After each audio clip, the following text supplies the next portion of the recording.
Designing periodontal surgical procedures in the fourth dimension, advantages of CBC planning. I'm Alan Rosenfeld along with George Mandelaris, and we're delighted to be participating in this Dental XP webinar. We are from Chicago, and we want to give you a little taste of what a beautiful city we have. And this is amongst our favorite views of the skyline of Chicago at night, and certainly a satellite view of the Lake Michigan shore. We want to acknowledge other team members who have been responsible for helping us put this program together.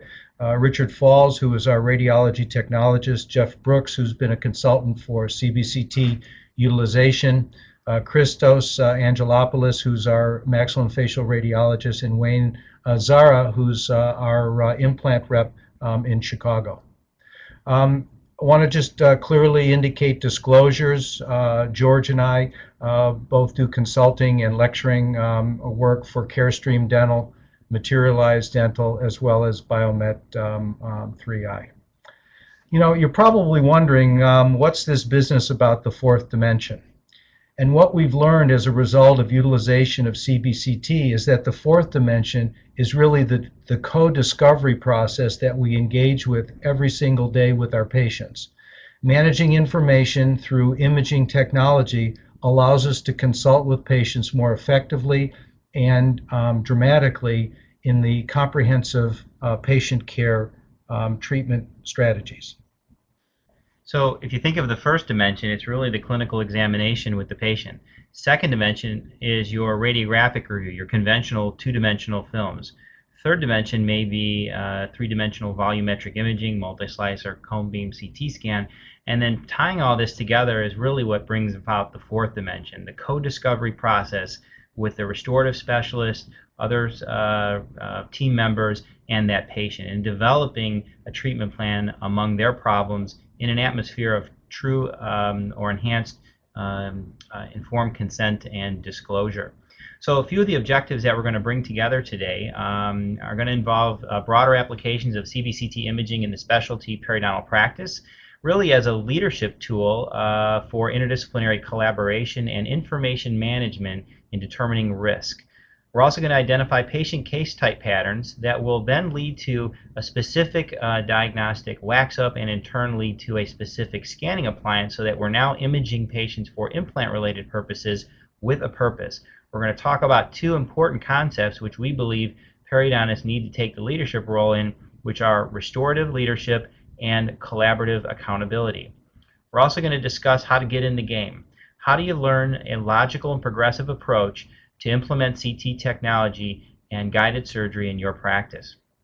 We're also going to discuss future opportunities of CAD/CAM generated immediate load prostheses, some of the things that will be coming down the pipes in terms of creating prostheses all from a CT scan, never really taking an impression of the patient, all through digital dentistry. So in order to help you understand a little bit about our philosophical perspective, we define our practice both in the realm of periodontal medicine as well as surgical specialists. And we adhere to the 4 Ps, which really involve personalized, preventive, predictable, and most important, evidence-based, proven methodologies of therapy. So there are a few things that kind of go into the team approach. What is the team approach? The team approach is really the symbiosis of restorative leadership, determining the true prosthetic outcome before therapy intervenes, and then using a concept that Alan and I published in 2006 called collaborative accountability. The restorative doctor sets the bar, and then the co-discovery process determines whether or not we can actually get there. Our practice is centered around the 4 Ps, as Alan mentioned. Really, who has a practice that isn't committed to excellence? But these terms really don't describe the future of dentistry and oral health care delivery. Ours are really centered around things that are personalized medicine, preventative strategies. Everything that we do will be headed in the direction so the patient has limited follow-up, limited future needs, a therapy that is predictable, that it's going to last with long-term outcomes, and all therapy is recommended based on proven evidence-based methodologies. So in order to begin with that flavor of proven and predictable, I want to share just an introductory case of a patient that was seen about 6 months ago.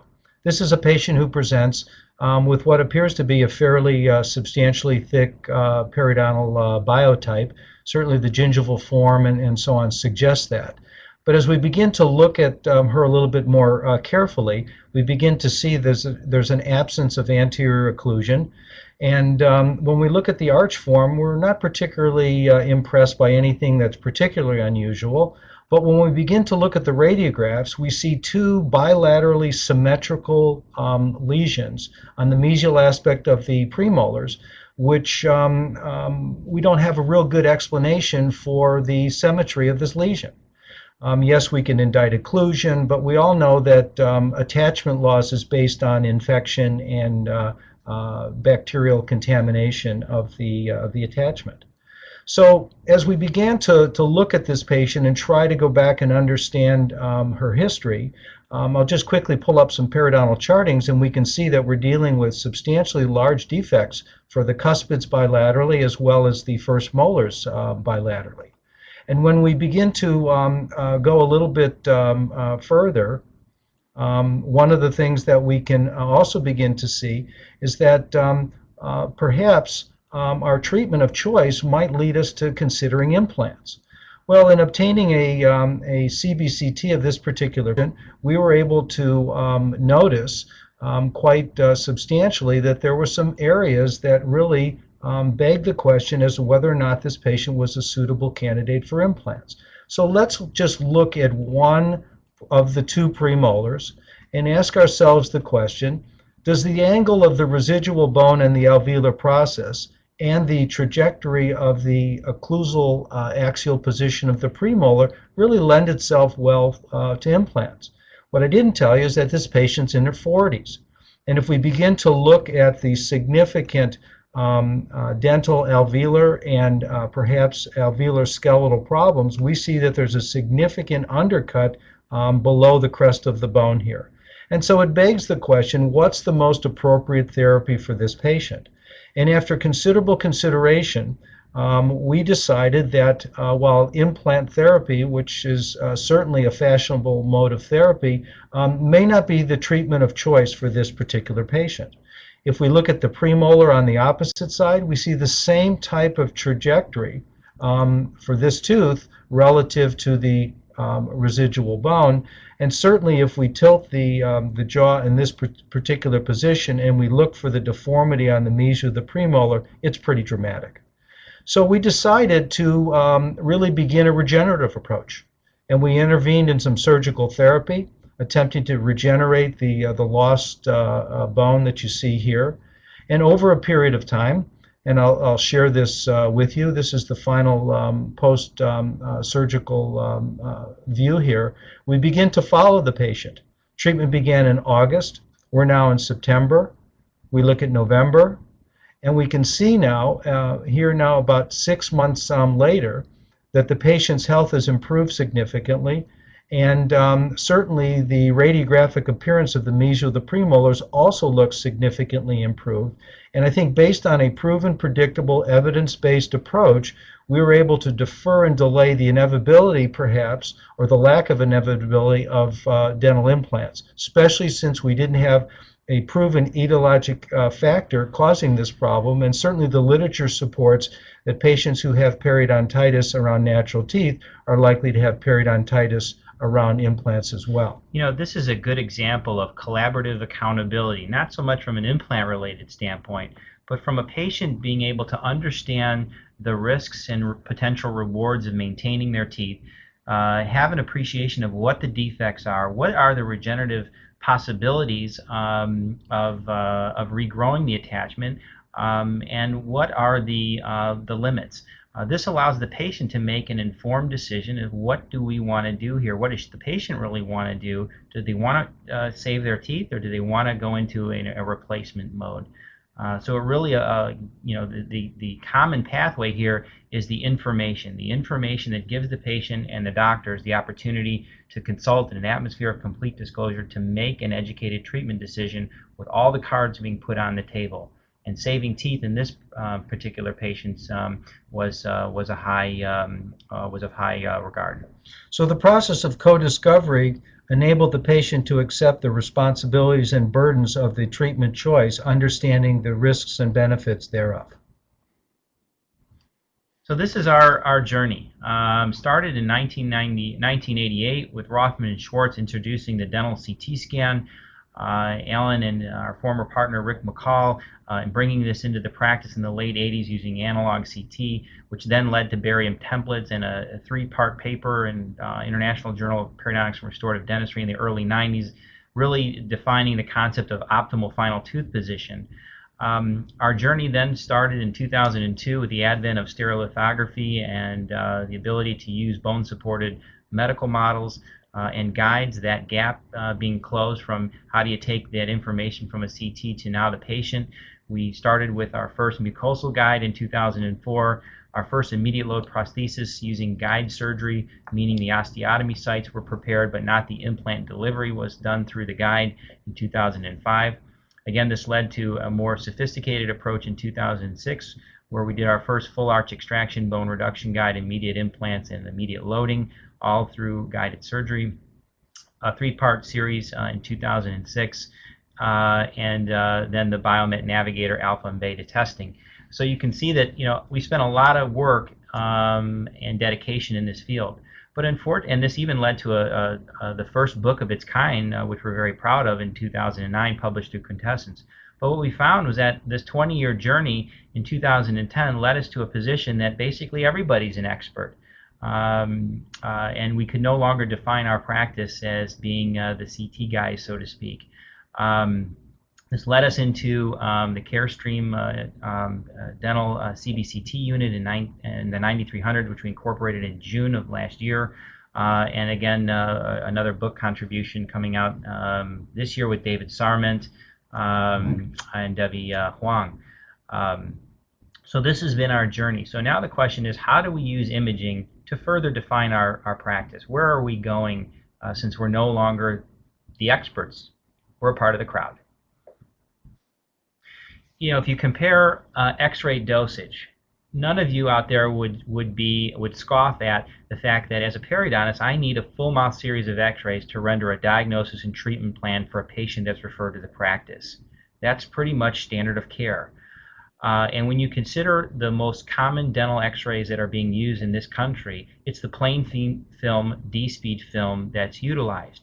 Well, if you consider that a CBCT is basically the same amount of radiation exposure to the patient, all things considered, in terms of dosage, the patient is really getting comparable levels of radiation. And in fact, we've cut our radiation dose from a medical grade by a significant amount. A few of the things that we want to discuss today is really the emerging applications in the periodontal specialty practice to further enhance restorative outcomes. We're going to talk a little bit about some emerging concepts with mucogingival and dental alveolar deficiencies and the emerging research and management of these patients, management of inflammatory periodontal diseases as it relates to imaging, certainly implant diagnostic surgery and guided surgery, relationships to pathology and trauma, their identification and management, periodontal orthodontic considerations, endodontic considerations, TMJ evaluation, and airway concerns, which is becoming a significant influence in dentistry. And then the biggest game changer we feel in interdisciplinary dentistry, which is surgically facilitated orthodontic therapy. So as you can see, we have a full menu, and since much of this program is visual, we're going to move rapidly through this process of discovery together. What we need to understand, and I'm sure all of us appreciate this, is the periodontium is physiologically and anatomically dynamic. And it takes an imaging modality to be able to take apart all of these components to assess accurately both the dental anatomy as well as the underlying bony anatomy and its relationship to vital structures. And the skeletal base.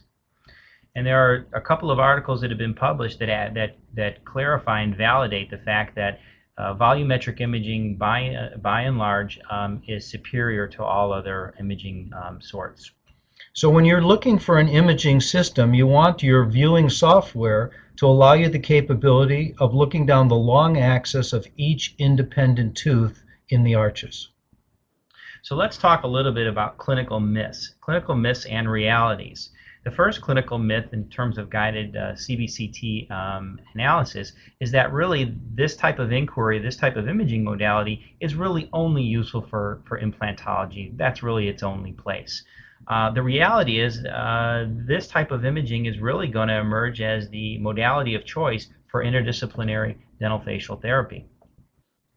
So let's talk about Miguel. Miguel is a patient who was referred by a wonderful orthodontist downtown, and he presents with some significant issues. Dr. Amsterdam, one of the grandfathers of periodontics, used to say that we all have eyes with which we see, but we only see that which we know. So when we consider Miguel, certainly he has some significant mucogingival problems, some recession defects that need to be treated, and he has a dental and skeletal malocclusion. But unfortunately, Miguel is not willing to undergo any type of orthodontic surgery. So what are the limits and what are the opportunities? Most of us today would basically look at Miguel and say, well, he's a Miller class 1 or 2 recession case and want to treat him with conventional connective tissue graft surgery. Well, is that the right treatment for Miguel? And without the information, you don't really have a fundamental understanding of what his true etiologic problems are. It's not the scan. It's all about the plan. These are some of the conventional 2D x-rays that we use. The cephalometric on the right, obviously showing the transverse problems and the skeletal-based problems. But as periodontists, we really rely on accurate 2D films like you see on the left, which show that he has no bone loss. So what does that tell us? He has no interproximal bone loss. He has good long roots. He has limited to no risk for inflammatory periodontitis. So we chalk him up saying he's not a periodontal patient, so to speak, and we'll go ahead and treat him conventionally. And we really don't appreciate the fact that when you look at him cross-sectionally, he has some significant bone loss issues in the cross-sectional view. He has dental alveolar and alveoloskeletal problems. He basically has no facial bone. And now the question is, if he starts losing attachment in the lower anterior where there currently is no attachment loss, what are his risks? Because he will not be an implant candidate until roughly 20 millimeters of vertical bone has been lost. So I would argue that perhaps Miguel's case should be one where facial bone reconstruction should be considered and a growth factor mediated approach of guided periodontal tissue regeneration should be done while he has the attachment to build the facial bone to minimize his risk for future attachment loss and recession-based problems. The eye can't see what the mind hasn't taught it to recognize. How can you see these problems if your mind isn't opened up and isn't able to recognize them because you're not using information three-dimensionally that really allows you to visualize these problems? You know, the time has come for us to realize that recession is not exclusively an aesthetic issue. It's actually attachment loss and bone loss. Let's take this 18-year-old post-orthodontic patient who presents for consultation about the replacement in this area with a dental implant in the number 10 or the maxillary left lateral incisor position. Well, there are a couple issues. First of all, the interradicular space is insignificant, meaning that there is not a significant amount of space to biologically place an implant that's likely to be successful long term. And if we begin to look in the lower arch here, we can see that the tissue is very thin.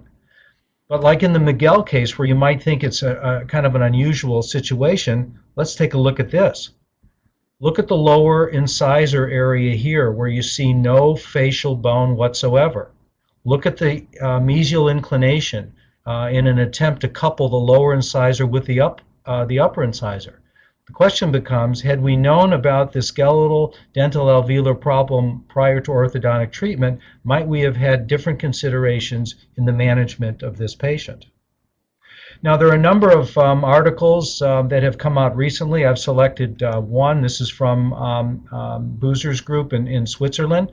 And basically, in summary of the article, we're talking about very thin bone being the human condition.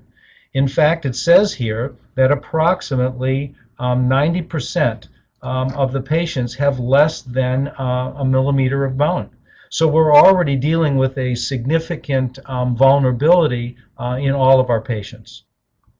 Some of the expanding opportunities that are emerging in regenerative medicine and regenerative periodontics are the recombinant human BMP2s.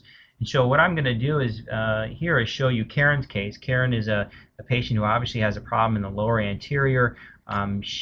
I use CBCT imaging for the opportunity to sit down and discuss all the issues at hand, all the risk at hand, and now begin to help Karen understand what her problem is and how she wants me to go about managing it given the evidence-based opportunities available to her. So this slide here basically shows the cross-sectional view, the axial view showing the advanced facial and lingual bone loss, the three-dimensional reconstruction, which also shows the advanced bone loss in the lower anterior, but also what's going on here at number 9. Well, one of the things about imaging is that we certainly have to put our clinical thinking cap on. The clinical examination showed no attachment loss, and essentially what you're seeing here at number 9 is not a vertical root fracture, but a concept of beam hardening from its radiation artifact from the imaging. With this defect being present and the understanding that not only do we have buccal and lingual problems here, we have a few options. We have a few risks that we have to discuss. Does Karen want me to take this tooth out and use autogenous bone from the chin? Does she want me to use mineralized freeze-dried bone and hydrated with growth factors? Do we use a xenograft? Or do we maybe consider a more novel approach of using recombinant human BMP2 and allowing a osteoinductive process to occur, which will basically regrow her own bone with minimal morbidity. So in discussing things with this particular patient, what George did is he really discussed the limitations of a conductive approach to managing this patient's defect. And as part of this co-discovery and a pre-diagnostic assessment, he and the patient were able to develop a cascade of options that would be implemented at the time of surgery. Risks and rewards were discussed, as well as costs and certainly benefits. There are cost implications with these materials as well, and she needs to know those before getting involved in the surgery. The slide on the left obviously shows the advanced defect with the tooth in place, the extraction then in the middle, and showing the advanced nature of the buccal and lingual bone loss. After degranulation and perforation of the inferior aspect, you can see the limited regenerative potential of the remaining limited walls that we have. That picture on the left also shows a through and through defect. That's her tongue that you're looking at. We decided to use a BMP approach that was packed into the defect. A MedPore porous polyethylene membrane was stabilized with a fixation screw and a connective tissue graft placed with a coronally repositioned flap to keep the area closed. This is a 2-week post-surgical progress showing the rapid angiogenesis and wound healing noted with these types of growth factors, the 4-week post-surgical progress, and then starting with a defect like this and basically putting a recombinant human BMP2 alone, leading to this type of an outcome at 4 months. Osteotomy site prepared, and the radiographic review showing pre-op, day 0 of baseline, looking like I really didn't do much of anything, showing the 8-week bone fill, and then leading to 4-month implant placement with a highly stable implant in a restoratively directed position. So let's turn our attention to mucogingival defects and dental alveolar deficiencies. Mike McGuire and Todd Shire, periodontists in Houston, have really brought to the forefront the opportunities now for really regenerating bone, cementum, and ligament in recession-based models. And in fact, this was carried further in a paper by Fred Bonacci in the International Journal of Periodontics and Restorative Dentistry in a post-orthodontic patient who we, as periodontists, see all the time. He's going to talk about hard and soft tissue reconstruction, and these are some of the initial examination photos. You know the story when you have full thickness flap reflection showing basically loss of facial bone. Intramural penetrations are performed with demineralized freeze-dried bone allograft, coronally repositioned flaps. leading to a 6-month re-entry where horizontal and vertical bone gain was noted. Now, considering the McGuire article and the evidence histologically that has been proven with this approach to regaining cementum, ligament, and bone, this would surmise that certainly we have a regenerative outcome here, not an ankylosis. And the connective tissue grafting that was performed in a staged procedure, coronally repositioned flaps, and then a 3-year post-surgical outcome, now showing the improved biotype. Considering what's underneath the tissue, I would submit to you that this is a more impressive fortress and improved outcome long-term for this rather young patient. So the question is, does regenerative periodontics really require us to think our outcomes and redefine what's success? Well, why would we want to do that? When you consider what a connective tissue graft provides you, while it may be appropriate in many instances, the bottom line here is that the histology is a long junctional epithelium, and there's no way of getting around it. With the emerging evidence today, the question is that periodontics of today and the past, or is it, or is regeneration really where we're headed? David Garver has said time and time again that it's really the tissue that's the issue, but no doubt about it, it's the bone that sets the tone. That's the same in implants as it is with any other types of therapy that we do. This is some of the histological evidence showing the long junctional epithelium with these connective tissue graft cases. So again, this is an adhesion type of phenomena. And again, another from McGuire's article showing the same thing in a contralateral controlled study showing the long junctional epithelium from the connective tissue graft. So again, is this periodontics of the past and perhaps the present? Considering the work that they've published in terms of regeneration, showing inserting connective tissue fibers, new cellular cementum, and new bone, this is regeneration, this is periodontics of today, and this is certainly periodontics of the future. This is where our future is headed, regenerative medicine. So does it matter? Does it really matter when our mucogingival therapies have been so successful for so long? Well, if you consider Lauren, who has really rather similar recession defects as teeth numbers 6 and 7, my worry is that we get so concerned about doing flapless surgeries and therapies that are so minimally invasive that we miss the boat. We may clinically have two rather similar recession defects on the surface, but in reality you have two totally different recession defects. Tooth number 6 has no bone. There's no ligament, there's no really attachment there versus tooth number 7, which has a ligament, cementum, and bone. So a flapless approach may work appropriate at number 7, but we're missing the boat at tooth number 6. And in a young patient, a regenerative outcome would certainly be the more prudent outcome. So what is the outcome goal that you're looking at? And what is the defect? What is the problem? And when do you really want to know it? So recession defects at 6 and 7, they're different in nature, different in biology, and they have different risks and different long-term problems. So with that in mind, when you consider Michelle and all the discussion that we've just had, we have a number of issues here. We have dental alveolar extrusion, we have loss of facial bone, the corrugations on our tongue suggest that there may be some airway issues, and this really requires an interdisciplinary co-discovery approach, something that cannot happen in a 1-hour complimentary consultation. This is advanced treatment planning that we need to put our thinking caps on in a team approach to manage the long-term needs of these patients. And for the longest time, Enloe has discussed resorptive fields. So when you consider Michelle and these other patients that have shown you, why is there no facial bone? There exist resorptive fields, and these resorptive fields are basically imposed on perioral musculature, and they do not stop for the rest of for most of our life. They begin at age 7 to 10, and they do not stop throughout our life, and they thin bone. So when you consider this case, where there may be some orthodontic tooth movement being performed, some interdisciplinary dentistry, or perhaps even some restorative dentistry with some of these teeth, there's lack of facial bone, there's prominent roots, and when you look at the next slide, which shows the cross-sectional view or the lateral view, you can see that there's obvious dental alveolar issues and resorptive field concerns that have some long-term risks to this patient's anatomy.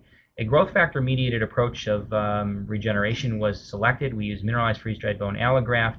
hydrated and platelet-derived growth factor, and in conjunction we also did connective tissue grafting to increase the overall soft tissue volume, which you'll see here in this next slide. These are some colloidal membranes just to hold the grafting in place, coronally repositioned flaps, and we go from a situation with single incisions on the palate, so rather a virtually painless connective tissue grafting, and we go from a situation like you see on the left and in the middle to the corresponding 12-week post-surgical outcomes, and a true biotype conversion, hard and soft tissue augmentation for long-term periodontal stability, and that is verified from a proof of principle standpoint by pre and post images from a personal and a kind of our practice perspective. Just could we achieve the same thing that McGuire and Bonacci chose? This is our emerging proof of principle showing redevelopment of the facial bone and what we believe will be a longer, an improved mucogingival outcome. We'll turn our attention a little now to the management of inflammatory periodontal diseases, and there's no doubt that patients today are who have periodontal disease also have multiple restorative needs, and a lot of dentistry that was done many, many years ago that needs to be replaced. It's an interdisciplinary approach, so the opportunity to use imaging today really allows us to answer many questions. Are teeth suitable from an abutment retention standpoint? Are they suitable abutment teeth? Do we have bone to place implants where ponics are? Are there endodontic issues with teeth that are previously endodontically treated? Are these decent teeth to maintain? What's the dental alveolar issues with these patients? This shows Jane's case and her periodontal diagnosis and her evaluation here. And the question was really, is tooth number 15 a suitable abutment tooth for a long-term provisional? There's no question that teeth numbers 3 and 14 are going to be lost due to inflammatory diseases, but I'd also like to know, is she an implant candidate in the upper left and perhaps in the lower right?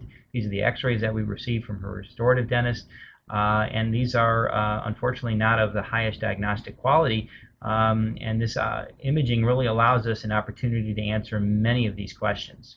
I think what's important to note here, and we want to make it very clear, we're not advocating CBCT for the assessment and management of periodontal disease.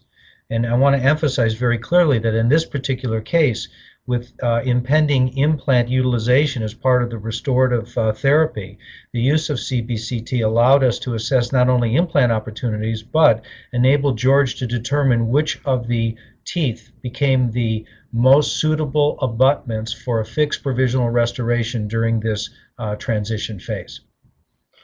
So one of the things that we look at in periodontics is to assess the abutment teeth or extent of disease in maxillary molars is the furcation arrow, and this was published by Hartikoff in the late 80s. Unfortunately, the furcation arrow really has very poor sensitivity, but a relative high level of specificity. So when the furcation arrow is present, you have a class 2 furcation involvement roughly 85% of the time. But when it's not present, does that mean that the class 2 furcation involvement isn't there? And unfortunately, it's no. So this study has actually been repeated by Brian Mealy's group at the University of Texas in San Antonio roughly 20 years later, and they came to the same dismal conclusions, that the sensitivity of the arrow is, as a diagnostic marker, is 38%, its specificity is 92%. Again, unfortunately, we do not have a good way of assessing the class 2 furcation involvements in some of these maxillary molars. So when furcation invasions are really present, the arrow is only there less than 40% of the sites. Imaging for us, at least for Jane's case, gave me an opportunity to determine, is number 15 a relatively decent tooth? So we'll move on now and show you the axial view. This is more or less the anatomic truth, and you can see the advanced defects around the first molars, the circumferential defect at the mesial buccal root of number 3, as well as the impending sinus thickening. But it allowed me to look at tooth number 15 and determine, there's actually pretty good furcal bone in these areas, and you can see that this tooth is really a reasonable abutment tooth with our other clinical parameters, mobility readings, and all the other things that we look at to establish short and long-term tooth prognosis. In terms of surgically facilitated treatment, This is, in our opinion, a game changer. This is a game changer for the patients in terms of their long-term health and occlusion, but also a game changer for what are the possibilities in periodontal, orthodontic, and of course, restorative therapy. This article is from Rick Robley's group in Fayetteville, Arkansas, and he discusses really two types of SFOT treatment: corticotomy related and that which is osteotomy related. Corticotomy is to manage dental alveolar problems, whereas osteotomy is really managing alveoloskeletal problems, the way the dental alveolar complex relates to the skeletal base. In my practice, we've had several patients that have really kind of changed the course of our career, and Lauren has been the most recent patient in terms of really how we look at patients and what we feel are going to be game changers for the profession. Lauren is a 30-year-old healthy female who's a cleft lip, cleft palate patient. She's skeletally mature, but unfortunately she's in occlusal catastrophe. When you look at the initial examination photos on Lauren, you can see the crossbites posteriorly, the significant cleft here, the tongue flap that was done. These patients go through multiple surgeries from a very, very young age, and unfortunately she was treated twice orthodontically through a cell-mediated approach, and you can see the result. This is the same patient that I showed you the recession defects in on the upper right. I actually saw this patient in 2004, and unfortunately I did what we did back then, which was a connective tissue graft through a tunneling procedure, and I got a rather okay outcome. She had bonding done, and I didn't see her for roughly 6 years until she showed back up into the practice with recession yet again occurring at tooth number 9. You can see the preoperative clinical radiographs here and the periapical to the right showing the advanced cleft. The bottom line with Lauren that I recognize today that I didn't recognize in 2004 is that she has lack of facial bone. She has occlusal problems that are continuing to demise her teeth. This was a case that was treated in conjunction with Dr. David Forbes, an orthodontist here in the Chicagoland area, and we developed a treatment plan initially that would lead to the eruption of tooth number 9, the eventual extraction of that tooth, an implant placement, and a cantilevered lateral. Three-dimensional radiology was taken to evaluate her regional anatomy and more astutely. And as this case evolved, we decided to consider a corticotomy approach of trying to manage her occlusion and really improve her overall health. Lauren was up for the opportunity, and the case went such as this. Initial flap reflection was performed. You can see the advanced defects here, and corticotomies were made posteriorly between the teeth and apically, perforations here. This led to a growth factor mediated approach of regeneration to restore the facial bone at tooth number 6. A collotate membrane was placed to stabilize the graft, and then a connective tissue graft done because of the thin keratinized tissue and a platelet-rich fibrin plug. Suturing was performed. This is the preoperative view, and then after a latency period post-corticotomy surgery of roughly 10 days, she then went into heavy orthodontic forces, and you can see the rapid change in tooth position at 2 weeks and then at 8 weeks. And this is a 4-month treatment outcome result from here to here in 4 months. And not only do you note the occlusal improvement, but also the biotype convergence. And then from here to here on the left side, and then from here to here occlusally. This case metamorphosized into an eruption in a single implant to one where maybe we can actually keep number 9 now. And as a part of this, Lauren decided to consider having this cleft removed. This is really all about changing a patient's prognosis through information management, and that's what periodontics is all about. We change prognosis, and then as a team, we change people's lives. This is a match pre and post validation imaging that was done and facilitated through Materialize. In turquoise, you see the original tooth position here, and then in red, you see the transposed CBCT, the 4-month post-treatment SFOT result. And while there certainly was some tipping with these teeth, there is no doubt that this molar was translated several millimeters and her occlusion improved. And this is the axial view of the 3D reconstruction. Again, the turquoise noting the original tooth position, and then the red at 4 months. This went on to give Lauren the opportunity to basically correct her cleft. She ended up having her cleft palate repaired by a wonderful craniofacial plastic surgeon at the University of Illinois, Dave Morris, and this is the outcome at 1 month. You can see the closure here, and a wonderful kind of result that really evolved for Lauren as treatment progressed. I think it's also important that we start to discern and evaluate patients' biotypes, not so much from the old standards of thick, thin, scalloped, flat, or highly scalloped, but also to look at things from a crestal standpoint and a radicular position, particularly if we're considering orthodontic tooth movement that's going to move teeth outside the outer orthodontic walls. Obviously, from a crestal and radicular outcomes, we can have a thick crest and a thick radicular biotype. We can have a thick crest and a thin radicular biotype. We could have a thin crest but a thick radicular biotype, or correspondingly we could have a thin crest and a thin radicular biotype, each having different risks and each having different treatment plans that need to be individualized for the patient needs and concerns in an interdisciplinary treatment plan. And I might add that CBCT enables you to make these pre-surgical diagnostic inquiries come to life so that you can make the best co-discovery, evidence-based decisions for patient care. The second clinical myth is that, well, guided surgery is going to differentiate you. It's going to make you a unique clinician in your locale. It'll increase your new patients and your referral patterns, and maybe even change how you're perceived in the community. Well, I got news for you, and that is that the times are changing. So, if everything we do in implantology is restoratively driven, why is it that restorative leadership is so difficult to come by, and why isn't it the standard of care?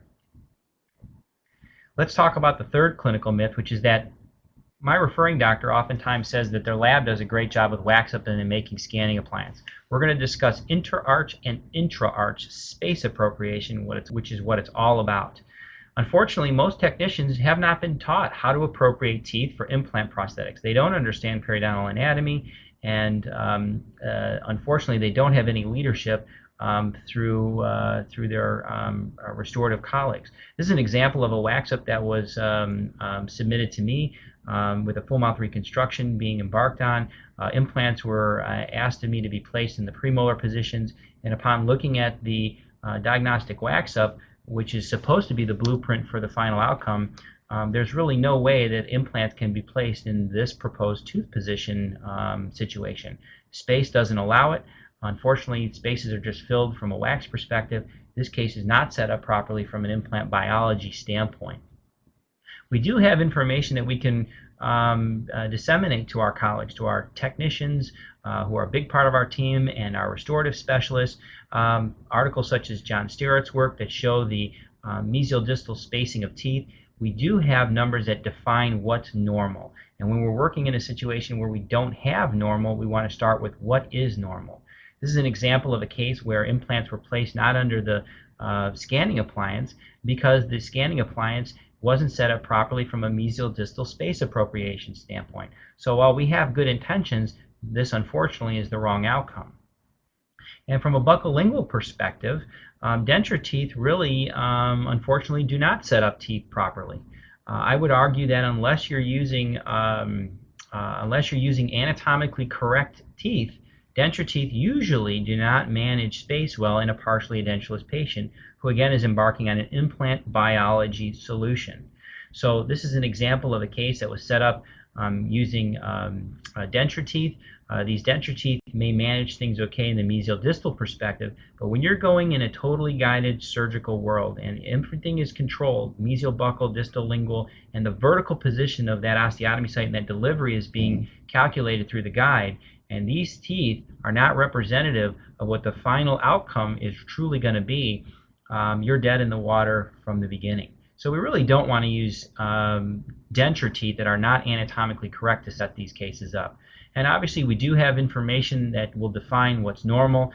These numbers were just simply taken out of the Cross, Jordans, and Abrams textbook on anatomy of the individual teeth. This information is available, and again, what's normal can be disseminated to all of our colleagues. So when we talk about computed tomography, we have the multi-slice or the medical grade CT, as we like to refer to it, significantly higher radiation dose, and then we have the cone beam. But what's significant is that the DICOM, digital imaging communications in medicine, is the universal language of CT. And so the reality is that all of this new information comes with greater responsibility. And for our practice, we've decided that in order to be comprehensive and effective, that we needed to have radiology interpretation to assist in identification of issues beyond our dental and visual capabilities. So let's take this delightfully cute little girl. Almost looks like Annie, from the play. This is a 12-year-old girl who presents with a buccal swelling on tooth number 3. It's a non-restored tooth, and I struggled for a considerable period of time to determine exactly what type of imaging did I want to consider for this patient. In fact, part of the co-discovery process involved a discussion with the restorative doctor to make sure that he was comfortable with ordering three-dimensional imaging for this particular patient. This is a lesion that had been going on for a number of years. So when we go ahead and we begin to look at this patient's images, and I'll just bring these up and so that I can share this with you.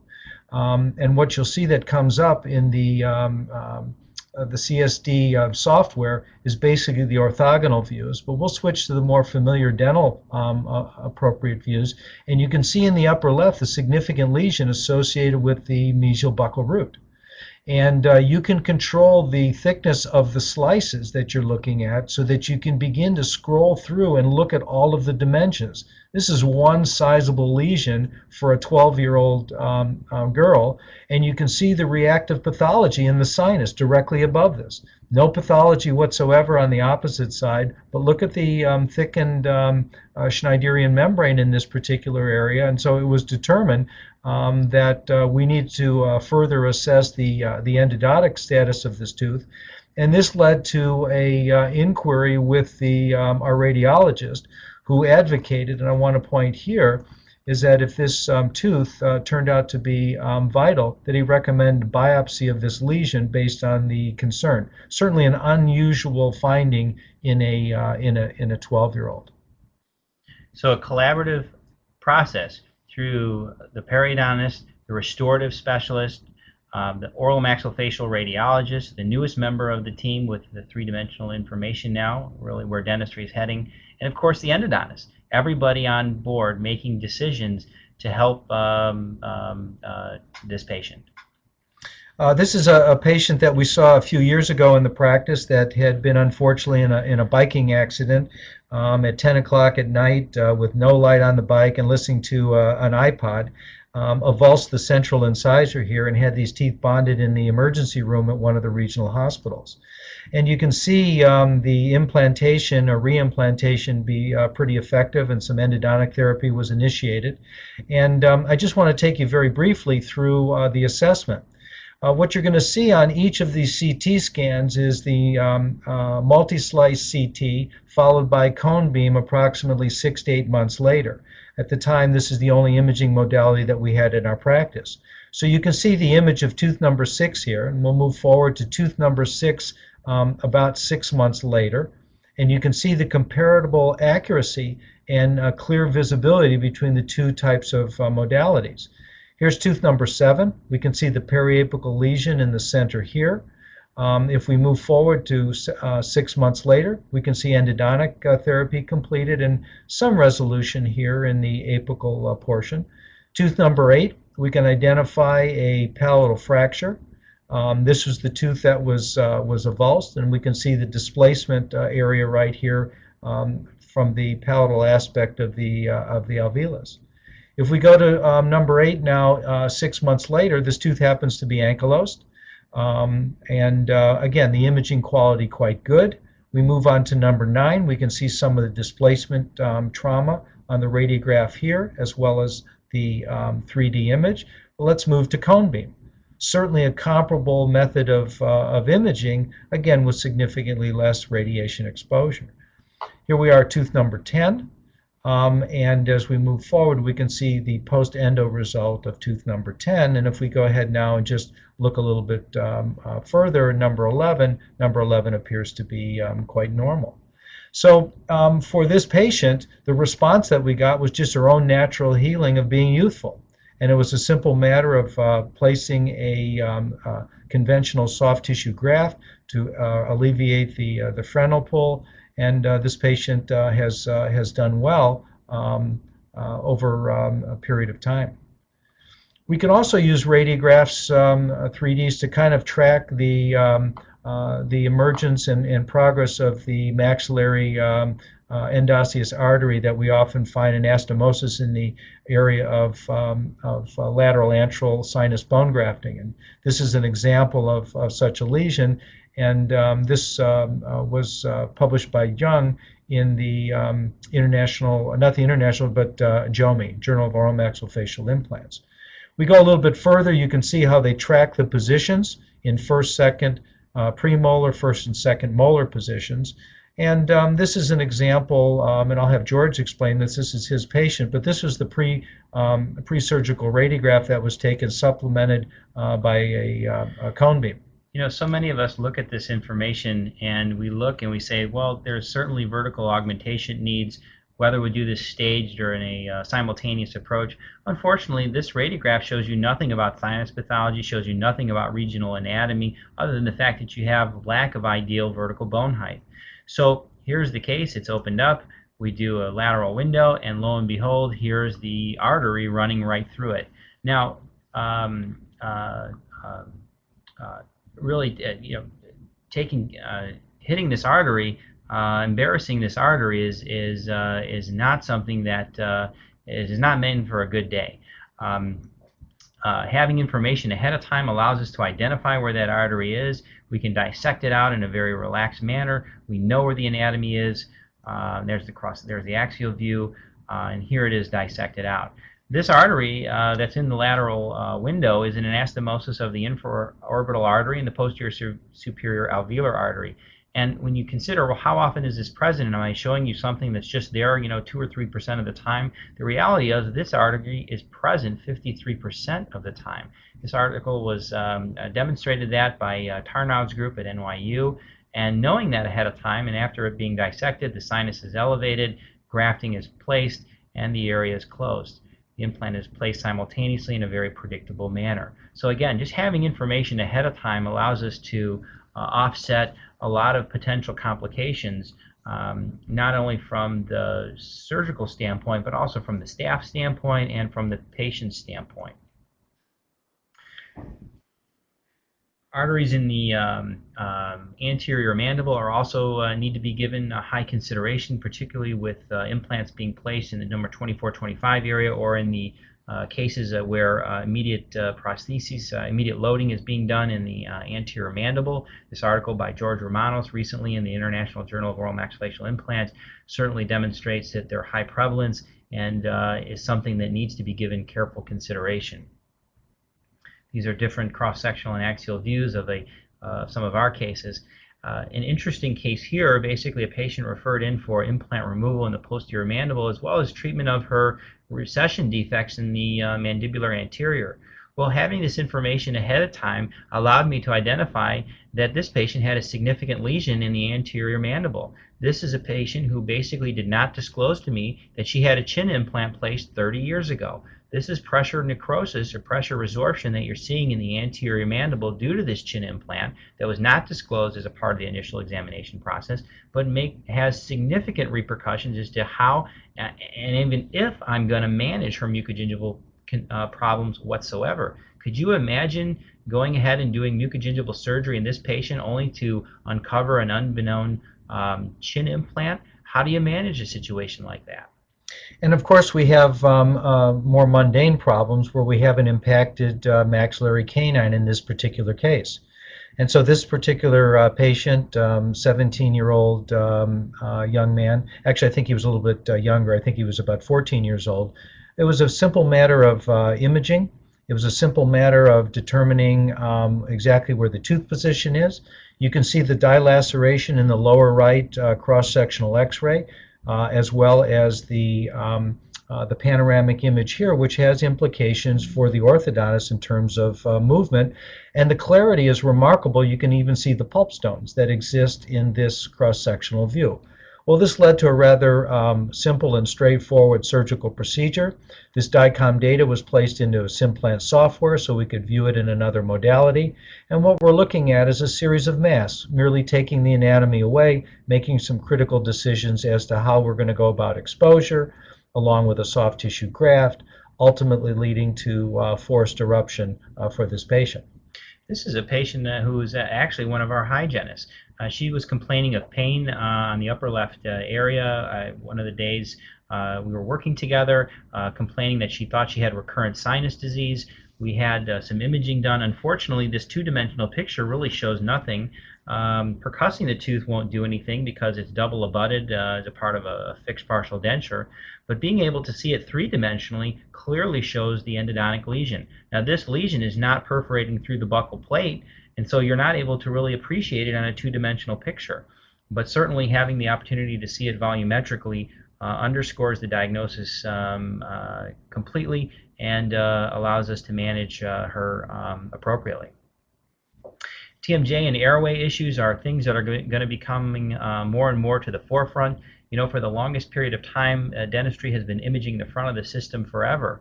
But now we have opportunities to image the back of the system and understand what are the repercussions on the joint, what are some of the issues in that perspective. And obviously, we can assess airway issues through this technology as well. So let's talk about scanning protocols, because we're now going to merge into the implant venue, if you will. Single scan has been our traditional method of using scanning appliance, and basically the patient is imaged with a completely seated barium differential gradient scanning appliance. And I want to emphasize two things. One, completely seated. Bite registrations that are radiolucent in nature have to stabilize the scanning appliance. And secondly, we need to have an appropriate gradient scanning appliance in order to differentiate and to allow for masking. So typically what happens is we might have a patient with a lower denture, as you see in this particular case, where the base is in pink, the teeth are in green. That is the differential component, the teeth 30%, the base 10%, so that our radiology technician can differentiate this as masks. You can see the absence of a black interface layer here, which means that this denture is significantly compressed on the mucosa and becomes an accurate assessment for prosthetic determination. As we move to the dual scan, basically what we're looking at is the opportunity to image a patient's either existing denture or newly made denture, depending upon what the needs are. A bad denture, old denture not fitting well, that's imaged gives you bad information. And what you can see here is these little dots. These little dots are fiduciary markers. They're attached to the denture. And the patient is imaged with the denture in place. And then the patient's denture is imaged without the patient wearing them. And then through the process of merging and segmentation, the two get imaged and merged together. And so what we see on the right is a double scan technique, the patient only being scanned once, but the denture now being seen here in this particular image. And while time doesn't permit, there are reasons and protocols for each of these approaches.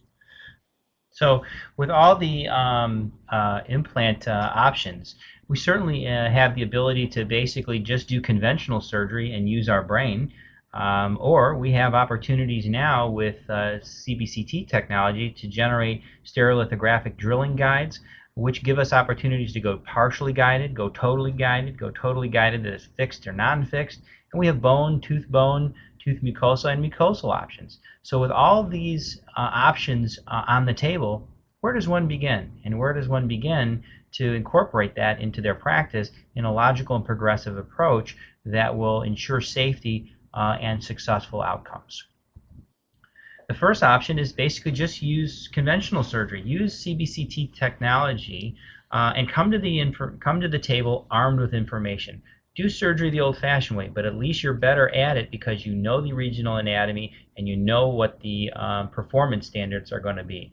This is an example of a single anterior tooth that was non-restorable, the implant plan, doing surgery using a conventional guide, placing an immediate implant. And the literature shows that if we do it in that manner, our horizontal deviation could be off as much as 2 millimeters and the angle deviation about 10 degrees. The second option is to use a computer-generated stereolithographic drilling template, a guide surgery, or partially guided. This basically controls you in the buccolingual mesial distal perspective, but allows for no vertical depth control. So in a situation where you're extracting tooth number 30 and placing an immediate implant right in the furcation, certainly a formidable task. The guide gives you some control, allows you to create the osteotomy site, but the implant goes in manually.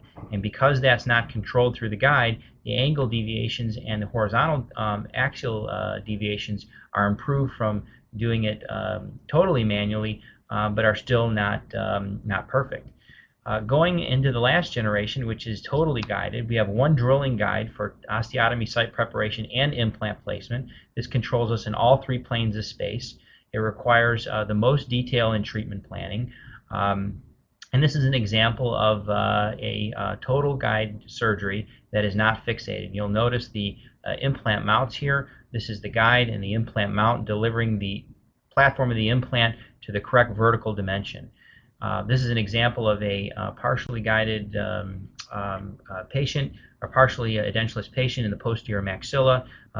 Previously, sinus bone grafts were placed.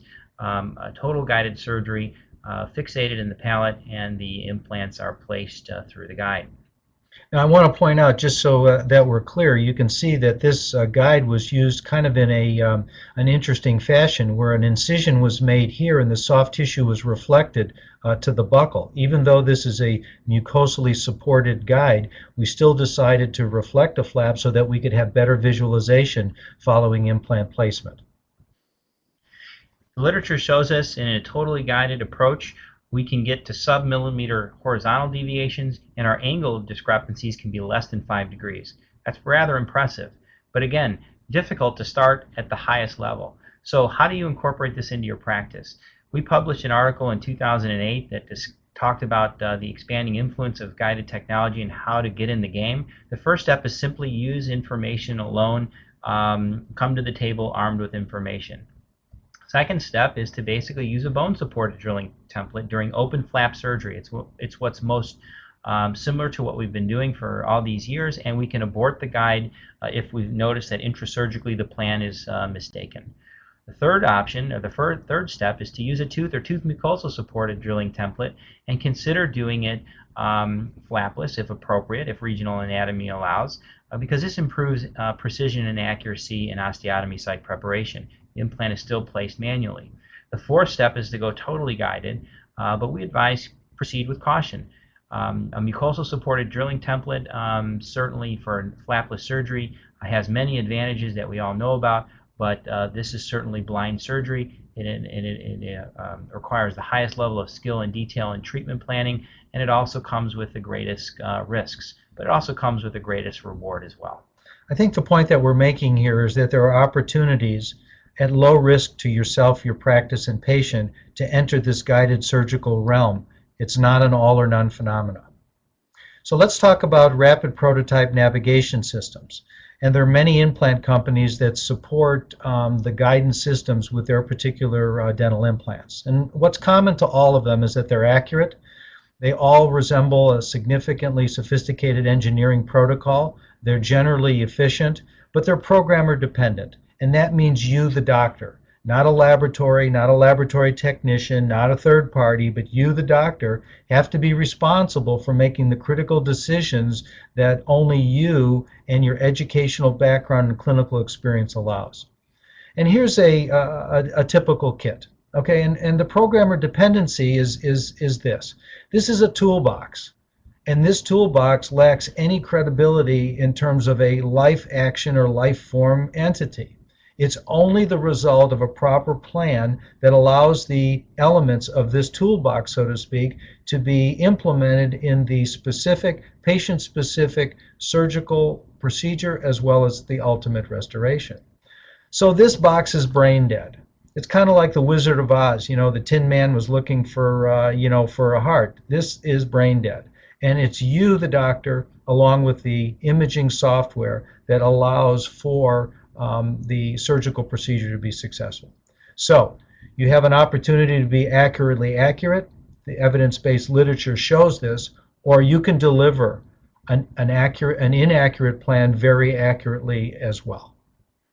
So the patient-specific nature of any of these navigation systems is based on the doctor's collaborative prosthetically directed treatment plan, which is developed by managing and manipulating information and through the use of interactive software.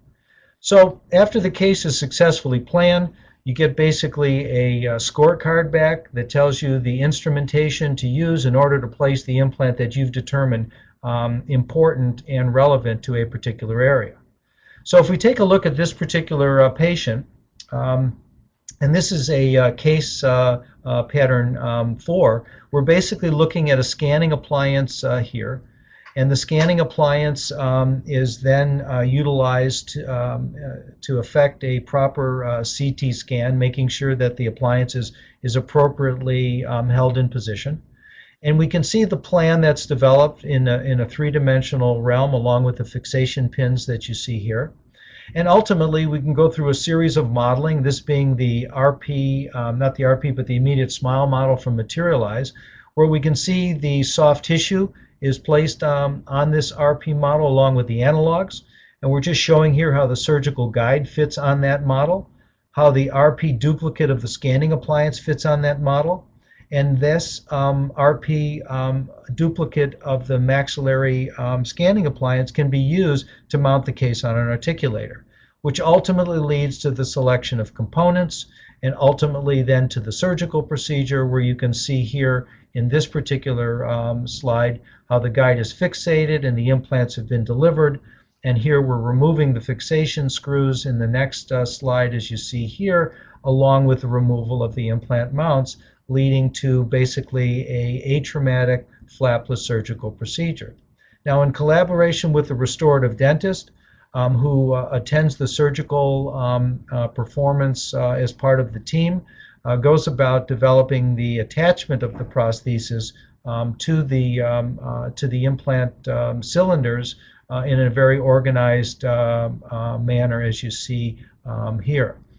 And the patient leaves with the implants in place and immediate load prosthesis restoring function. So this happens to be the completion of this patient's treatment.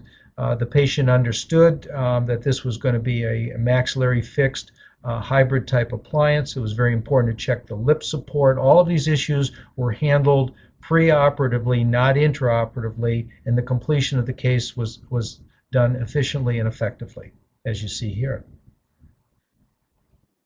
So let's move on to maybe a less mundane use of guided surgery. This patient has two maxillary central incisors, one above number 9, which has an infection.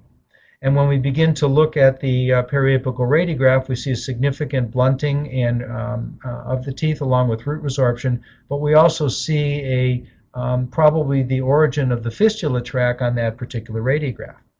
Well, when we look at the axial inclination of the central incisors and we look at the axial inclination of the alveolar process, these two are not compatible. Plus, the patient has a deep overbite. And so with the collection of all of this information, we determined that an immediate load prosthesis, even in the presence of significantly competent bone, is probably not the treatment of choice.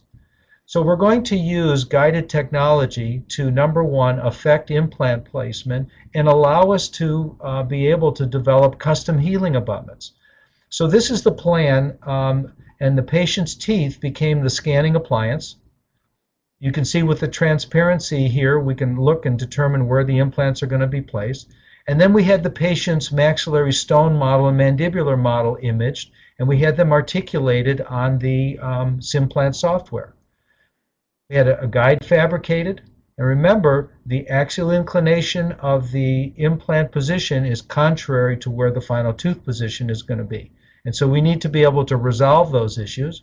This is showing you the RP model of the patient's maxilla and the surgical guide, ultimately leading to the development pre-surgically of custom healing abutments, which then led us to a flapless surgical procedure maintaining the tissue form that is attractive.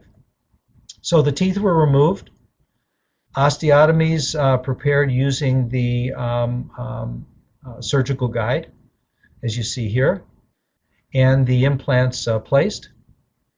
The placement of the implants led to the introduction of the custom healing abutments. This is the post-surgical x-ray of that, and the patient is in the midst of being restored. So let's take this a little bit further. Is it possible to deliver dental implants by designing the prosthesis, the surgical guide, on and utilization on and using CBCT? And so the answer was really uncertain to us. So let's meet Betty. Betty is going to use an immediate smile model concept, and we're going to fabricate a customized fixed implant-supported restoration. So let's take a look at Betty's x-rays. Betty has had a significant amount of dentistry. You can see the posterior resorption on the upper left and right radiographs. And these teeth have maintained the alveolar bone quite competently, but they're all involved in with carious lesions. The teeth are likely to be fractured at the time of removal.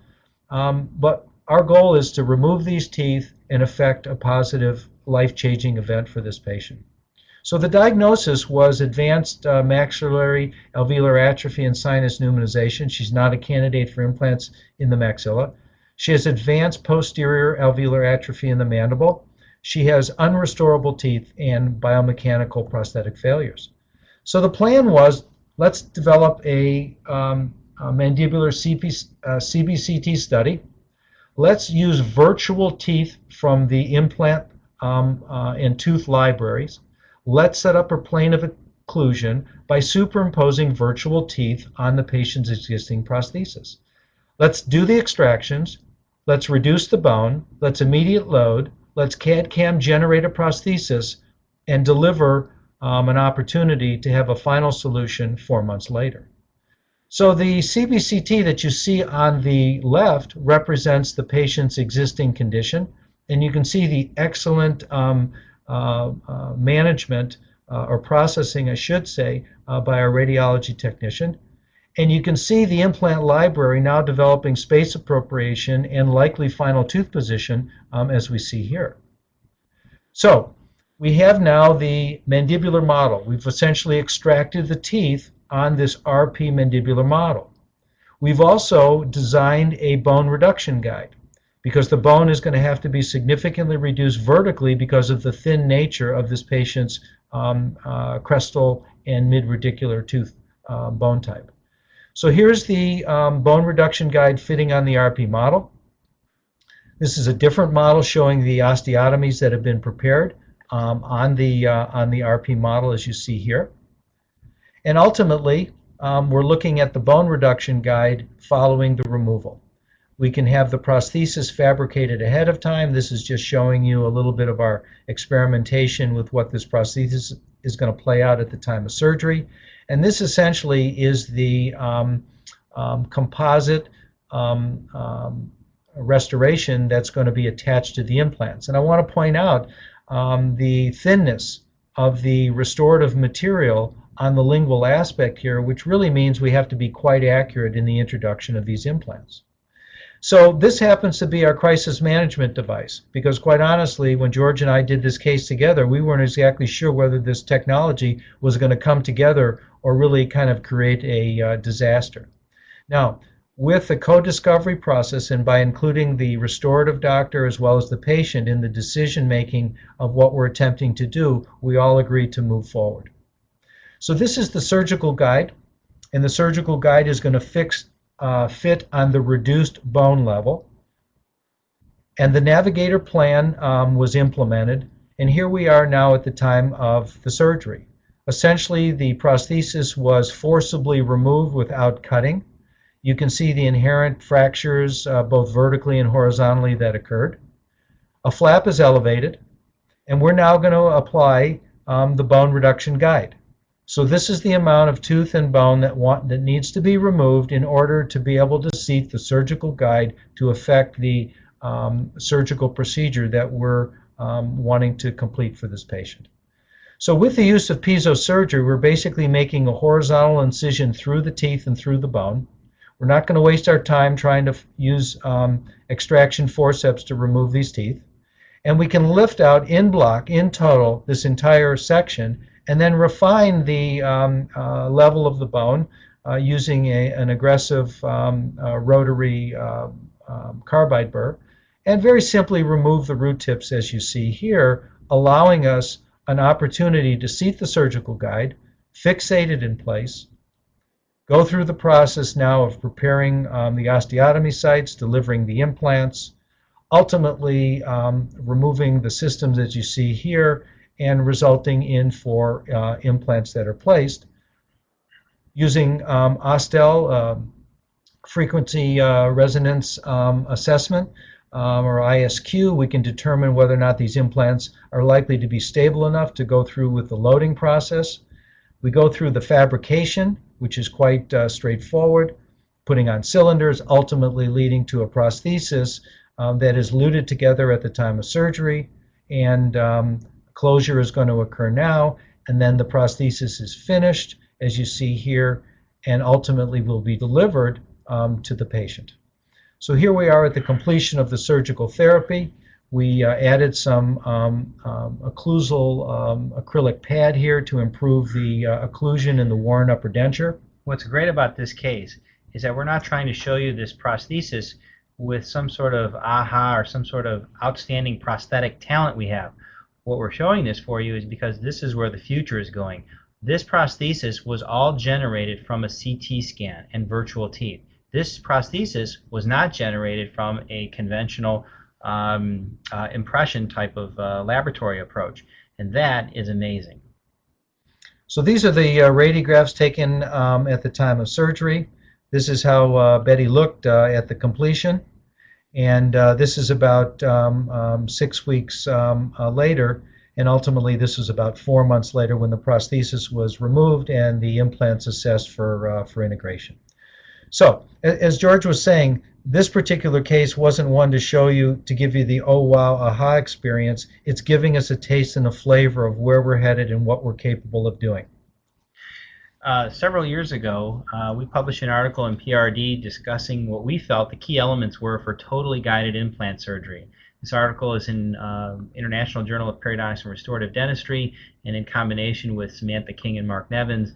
And the 10 key elements that we felt were really key for successful guided surgery were the quality of imaging, the reliability of 3D reconstruction, the quality of rapid prototype medical modeling that you're using, the accuracy of determining thin crustal bone, which oftentimes competes with the scanning prosthesis, regional anatomy characteristics, dimensional stability of the stone model, accuracy and stability of the scanning appliance when imaging is performed, the extent of radiation artifact, the movement and fit of the guide during the surgical execution, and of course the knowledge and experience of the clinician and really the treating team.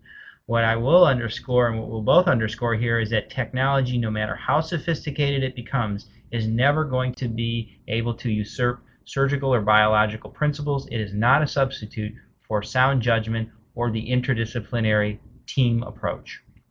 So what's going to define the future of periodontics, and for that matter interdisciplinary therapy? Treatment planning, therapy, and surgery are certainly going to improve with time. We feel that periodontics is all about changing the prognosis, and through changing prognosis we have the opportunity to really affect people in a profound way. But it really begins and ends with diagnosis. It's the beginning and end of what we do. It's the alpha and omega.